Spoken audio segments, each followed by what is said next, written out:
Lantas terkait sudah tepatkah tuntutan untuk pemilu diulang tanpa pasangan Prabowo Gibran diajukan dalam gugatan di MK oleh masing-masing tim pasangan calon presiden Anies Mohaimin dan Ganjar Mahfud. Kita bahas bersama Direktur Hukum TPN Ganjar Mahfud, Roni Talapesi, dan Kuasa Hukum Prabowo Gibran, Oto Hasibuan. Selamat petang, Bung Roni dan Bang Oto. Terima kasih sudah bergabung bersama kami di Kompas Petang. Selamat petang, Bang Oto, Mbak Ya, Cynthia. Roni. Ya. Saya ke Bung Roni terlebih dahulu. Bung, ini kan Mas Gibran juga sempat merespon terkait tuntutannya. Mau diulang sampai jagoannya menang. Tanggapan Anda seperti apa? Iya, saya pikir bahwa tanggapan yang disampaikan oleh saudara Gibran ini mencerminkan kualitas dari pemimpin, calon pemimpin. Apalagi yang kita lihat ya sebagai cawapres. Dan kami sangat menyayangkan atas pernyataan saudara Gibran. Karena apa yang kami lakukan ini merupakan jalur konstitusional, jalur hukum, di mana kita mengajukan permohonan PHPU di Mahkamah Konstitusi. Ini merupakan rentetan peristiwa dari awal proses saudara Gibran dicalonkan melalui putusan Mahkamah Konstitusi nomor 90, kemudian ada pemutusan juga dari etik MK terhadap saudara Usman yang merupakan paman dari saudara Gibran. Jadi pendapat saya bahwa apa yang disampaikan saudara Gibran terkait dengan permohonan kami di PHPU ini menunjukkan saudara Gibran tidak peduli terhadap iklim demokrasi yang jujur dan adil. Beliau tidak peduli dengan proses yang sedang kita jalankan, bagaimana kita membangun demokrasi dan membangun hukum di Indonesia agar ke depan lebih baik lagi. Oke, saya ke Bang Oto. Bang Oto, ini tanggapannya soal tuntutannya agar Gibran didiskualifikasi dan melakukan pemilu ulang. Ya, saya pikir begini ya. Tadi apa yang disampaikan Pak Roni mengenai Gibran ini, pertama saya harus tanggapi dulu bahwa sesungguhnya apa yang dikatakan oleh Pak Gibran ini sangat bisa dimaklumi karena permohonan yang diajukan oleh pihak 01 dan 03 ke Mahkamah Konstitusi ini salah kamar gitu loh. Jadi artinya karena ini sengketa seharusnya yang dilakukan di Mahkamah Konstitusi kan sudah terbatas, sudah ditentukan itu hanya sengketa tentang hasil pemilu. Nah, sedangkan di dalam permohonan-permohonan yang diajukan itu isinya semuanya itu soal TSM, soal pelanggaran pemilu yang oleh Undang-Undang Pemilu tahun 2017 itu sudah diatur bahwa kalau soal-soal pelanggaran itu harus diajukan melalui Bawaslu gitu loh ya. Nah, ternyata bayangkan aja selama ini Pak Gibran ini kan sudah mengikuti pemilihan pencabutan nomor urut bersama-sama dengan paslon 1 dan 3, ya kan? Artinya, kenapa? Artinya pihak nomor 103 kan sudah menerima legal standing daripada Pak Gibran sebagai calon wakil presiden, ya kan? Kemudian waktu debat di debat capres juga 103 juga sudah menerima eksistensi daripada 02 termasuk Pak Gibran sebagai calon presiden kan, calon wakil presiden. Nah, debat-debat ini. Jadi kenapa justru dulu itu mereka itu siap berdebat, siap memilih nomor, tetapi sekarang setelah kalah baru mengajukan keberatan tentang keberadaan daripada Pak Gibran. Nah, ini yang menurut saya yang tidak tepat, makanya Pak Gibran menyatakan seperti itu maunya kalau sampai kapan gitu loh. Kecuali memang kalau memang 01 03 itu mau mengajukan keberatannya itu dulu di Bawaslu, maka itu tepat. Ya kan? Setelah Bawaslu baru nanti ada keberatan ke Mahkamah ke PT UN, PT Tinggi Tahun Negara baru ke Mahkamah Agung. Itu loh. Gimana Bang Roni? Kenapa nggak dari kemarin-kemarin? Toh kemarin sudah siap untuk berdebat, sudah siap untuk ambil nomor. Ketika sekarang kalah baru untuk mengajukan gugatan. Dan kenapa ini yang menjadi pertanyaan sejak lama ya? Kenapa di MK tidak di Bawaslu? Perlu kita sampaikan bahwa termohon dalam hal ini adalah KPU RI. Kita melihat bahwa apa yang menjadi keputusan KPU RI terkait dengan penetapan calon wakil presiden Saudara Gibran, ini adalah putusan yang prematur. Kenapa saya bisa bilang prematur? Karena penetapan cawapres Saudara Gibran ini sudah pernah disampaikan oleh beberapa kelompok dan sudah pernah diuji di DKPP.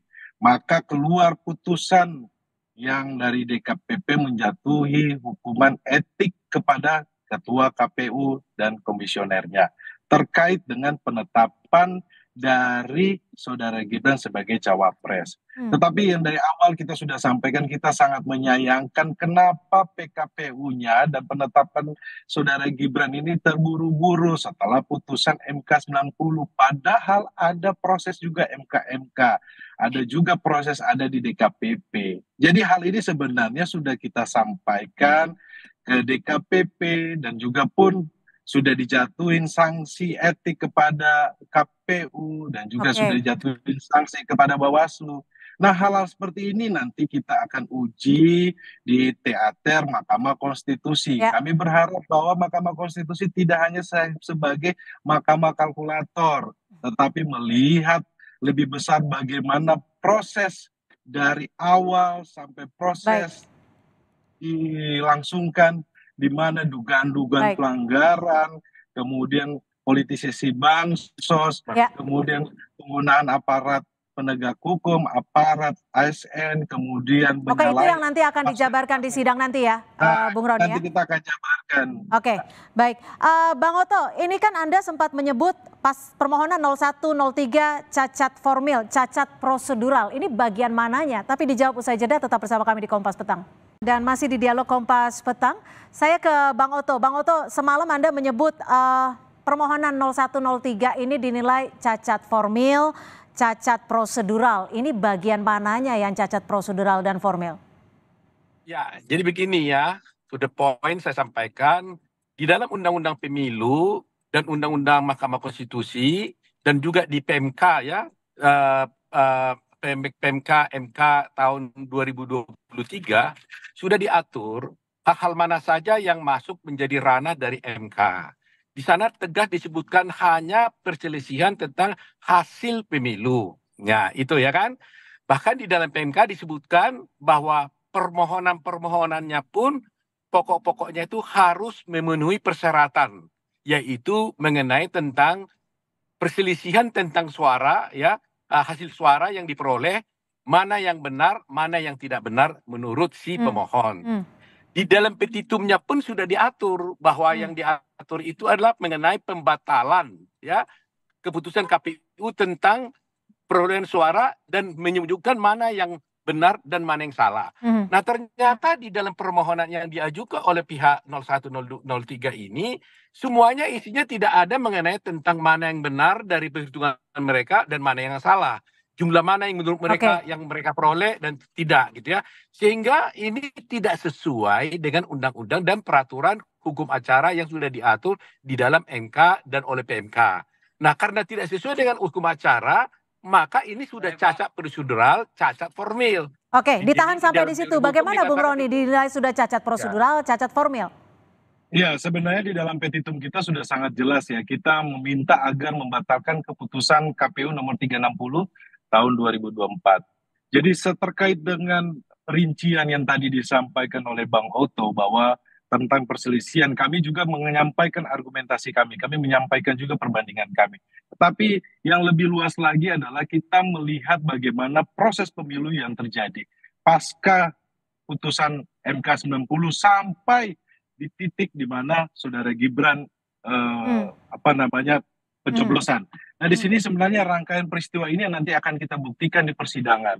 Dan yang paling kita soroti adalah TSM-nya, Mbak. Karena faktor dari TSM ini sangat penting agar bisa meyakinkan dari hakim. Karena kami melihat sudah ada putusan hakim yang membatalkan pencalonan, mendiskualifikasi. Sudah pernah ada kepala daerah. Maka kami melihat bahwa peluang terhadap ini sangat terbuka jelas karena kita melihat bagaimana proses TSM ini.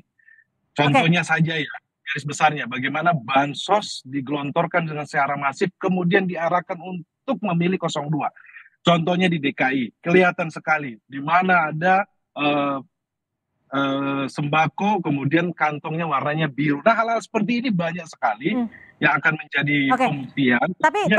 Tapi gini Bung Roni, ini kan soal dasar posisi Gibran untuk maju Pilpres ini kan juga masuk dalam gugatan TPN. Padahal sudah ada putusan MK saat itu. Apakah tepat untuk menggugat ini ke MK padahal yang memutuskan juga MK?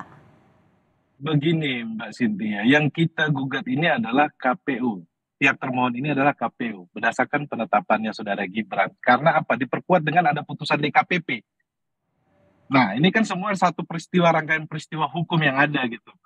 Maka kita ajukan kepada kepada hakim Mahkamah Konstitusi.